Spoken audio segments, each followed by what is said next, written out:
All right, so something else about the sympathetic division, based on the number of fibers that it uses, the areas of the spine that it uses, and so forth, and the synapses that will occur. Oh, I forgot I had moved it. Let me get back. One of the things that will happen based on these fibers and what they do, they diverge. So that means that one synapse that might have, information traveling through it, it can synapse on quite a few host cells. So this is why with the sympathetic, that fight or flight gets so ramped up, okay? Because if you've got all these fibers that can synapse on a whole bunch of other fibers, that's a lot of excitatory information to be releasing. So it has widespread effects. And we know that. If any of you ever had that fight or flight, okay, you know that that's like, woof, I mean, it's like really does get the body prepared.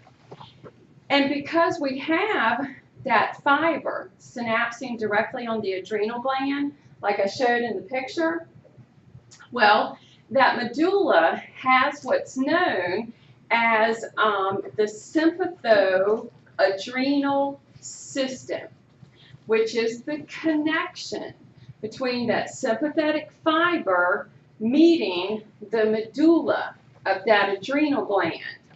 And it secretes a huge mixture of hormones.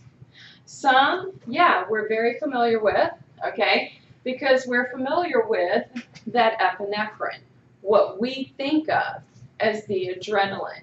And 85% of it is adrenaline that gets released.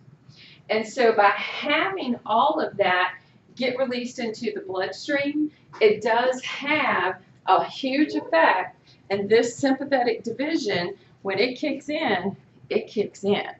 Even if it only kicked in for just a couple of seconds or a minute or so, it still can take you 10, 20 minutes to get it to calm back down.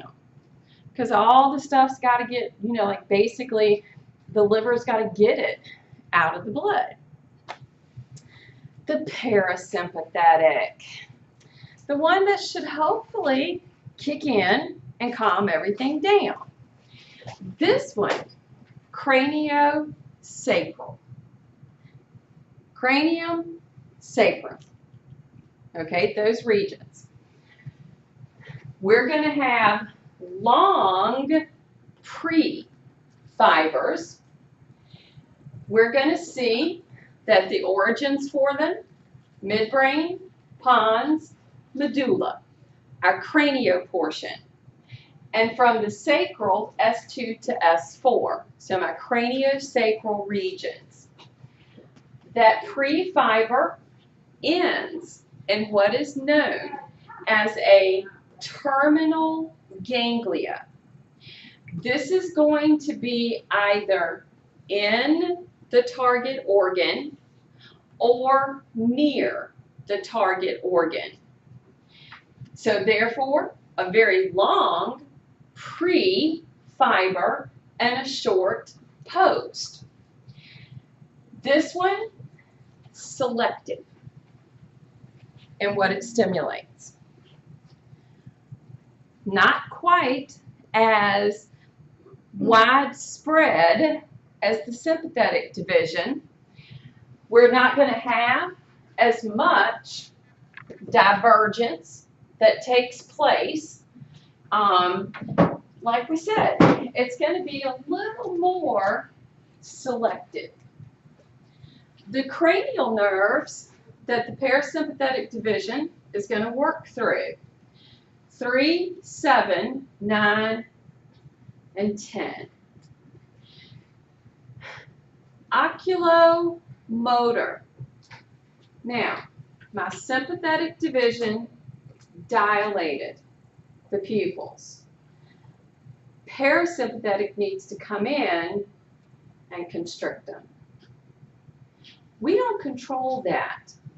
Even when the sympathetic division, even when we're just, just like sitting here, we do not control the dilation or constriction of our pupils. The ANS does. Always. The facial nerve, the tear, nasal, and salivary glands, my glossopharyngeal, salivary glands, and then my vagus nerve, which is going to go to the viscera. Now, it's going to go to viscera as far as the proximal half of the colon. It'll go to the heart, the lungs, the esophagus, and then some other areas of the abdominal area. So, once again, this division more selective.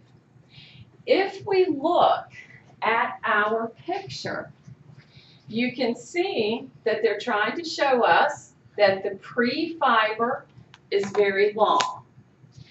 As we look at these plexi that are present, plexi, these nerve fibers will travel through them. They're trying to show that little celiac ganglion from the sympathetic division. Okay, so they're trying to show these areas where it's a huge grouping of the fibers for the parasympathetic division. And then we get an exit going to the target, well, generally exit because it didn't synapse. It continues to its target organ. And on the target organ, we either find that synapse occur right there on the organ or somewhere near it. All right? And the divergence is not present. So where the sympathetic division does a widespread effect, parasympathetic is more direct. All right? So parasympathetic is going to have a more direct effect on its target organs. Either calm them down or start them back up. For example, parasympathetic we think of as calming down. So we would think of it as decreasing the heart rate. But one of the things that happened with the sympathetic division was we slowed down my digestive system. This time, parasympathetic needs to be excitatory to the digestive and the urinary. So, this division, the sacral begins to exit by way of those splanchnic nerves, meaning it just simply runs out by way. They lead to different plexi that are located in the region. Most of them are going to form what's called pelvic nerves. If we look at this little area for the sacral region, S2, 3, and 4, these splanchnic nerves, okay, then the plexus that we get, the majority of them are going to pelvic region organs. The majority of abdominal are being fed by the cranial, specifically vagus. Note innervation that we get, okay? Cranial serving the majority, the sacral basically going to our pelvic region. The vagus nerve is the major player. Now, there's this nervous system, even though it's included with the autonomic nervous system, our enteric nervous system. Have y'all ever heard of it? No? It's really a division almost to itself. In some data that you may read about it, some data may refer to it as being our second brain because of the amount of neurons that are present and the amount of certain neurotransmitters that get released. Now, this particular division, what it's going to do is it is a division only for the digestive tract. That's it. It doesn't serve anything else. It doesn't come from the brainstem. It doesn't come from the spinal cord. It is strictly within the digestive tract. They're still doing a lot of study on it, okay? The area of GI, this is a region that they're studying a lot, and it simply innervates smooth muscle and glands of the digestive system. The number of neurons, it's, like I said, compared to the brain as a whole, that's a large number of neurons. And chemicals. I mean, it releases, I can't remember the percentage, but you guys have heard of stuff like dopamine and serotonin, okay? And they're sort of related to what people associate with like our feel-good hormones, okay? I wish I could remember the percentage. I want to say that with this division, they have found 85% of serotonin coming from, don't write that down, because I can't remember if my number's correct. I'd have to look it up. But if you think about that, you don't think of those feel-good neurotransmitters being in your stomach. You think of those as being in your brain. But anyway, this division, what it can do, because the nerve fibers are eventually, they pretty much innervate areas of the esophagus all the way to the rectum. So it does its own thing. It really does. It'll communicate with the central nervous system, but it's not controlled by it at all. So it helps to regulate motility of the GI, and we're going to hope that it helps with normal digestion. This is why GI area, the area of gastrointestinal studies, is doing a lot of research on this division. Because, one of the things that happens, people have a lot of GI problems. So, like I said, don't quote me on this. It's a system that can work when the autonomic nervous system is busy taking care of other things. For example, military in the field, okay?